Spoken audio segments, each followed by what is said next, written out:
आप इस चित्र को देखकर बहुत गुस्सा होंगे, बहुत नाराज होंगे, बहुत अचंभित भी होंगे कि आखिर कोई शिवलिंग पर इस तरह अपने पैर कैसे लगा सकता है।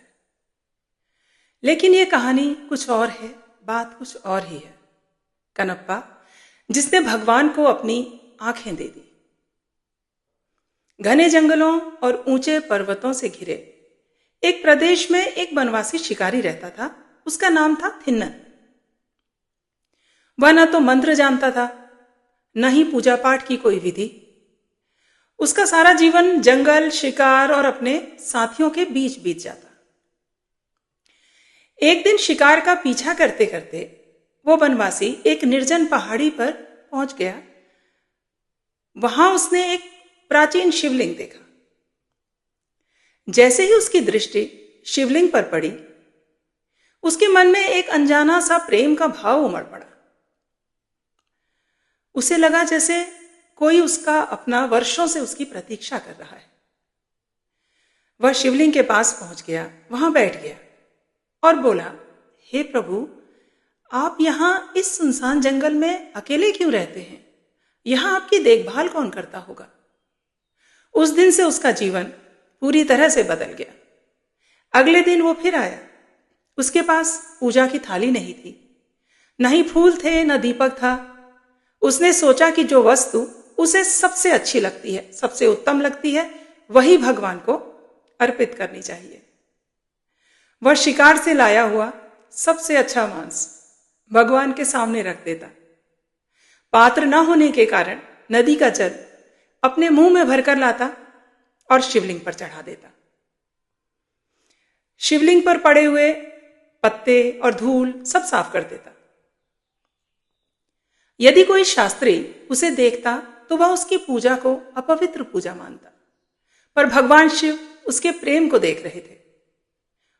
उसी मंदिर का एक ब्राह्मण पुजारी प्रतिदिन आता और शिवलिंग के सामने मांस को देखकर बहुत दुखी हो जाता। वह सब कुछ साफ करता और विधि पूर्वक शिव जी की पूजा करता। कई दिनों तक यही क्रम चलता रहा।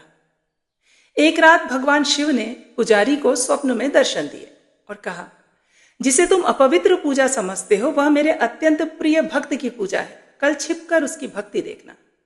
अगली सुबह पुजारी एक वृक्ष के पीछे छिप गया। थोड़ी देर बाद थिन्नन आया। वह भगवान से ऐसे बातें कर रहा था जैसे कोई अपने परम प्रिय मित्र से बातें कर रहा हो। तभी अचानक एक चमत्कार हुआ। शिवलिंग की एक आंख से रक्त बहने लगा। थिन्नन घबरा गया, बोला, प्रभु, आपको चोट लग गई। जंगल की ओर वह दौड़ पड़ा, औषधियां लाया, जड़ी बूटियां लगाई, लेकिन रक्त बहना बंद नहीं हुआ। उसका हृदय बेचैन हो उठा। तभी उसके मन में एक विचार आया, यदि मेरी आंख भगवान की आंख का स्थान ले सकती है तो मुझे उसे दे देना चाहिए। उसने बिना एक क्षण सोचे अपना एक नेत्र निकाल लिया। दर्द असहनीय था, रक्त बह रहा था, लेकिन उसके चेहरे पर पीड़ा नहीं, केवल एक चिंता थी, अपने भगवान की चिंता। उसने अपना नेत्र शिवलिंग की रक्तस्राव करती आंख पर लगा दिया और उसी समय रक्त बहना बंद हो गया। पुजारी यह दृश्य देखकर स्तब्ध रह गया, लेकिन परीक्षा अभी खत्म नहीं हुई थी। कुछ क्षण बाद शिवलिंग की दूसरी आंख से रक्त बहने लगा।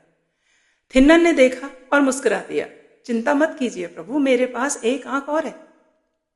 अब उसके पास केवल एक नेत्र बचा था, लेकिन समस्या थी, यदि वह दूसरा नेत्र भी दे देगा तो वह स्वयं अंधा हो जाएगा। फिर उसे पता कैसे चलेगा कि रक्त कहां से बह रहा है और आंख कहां लगानी है?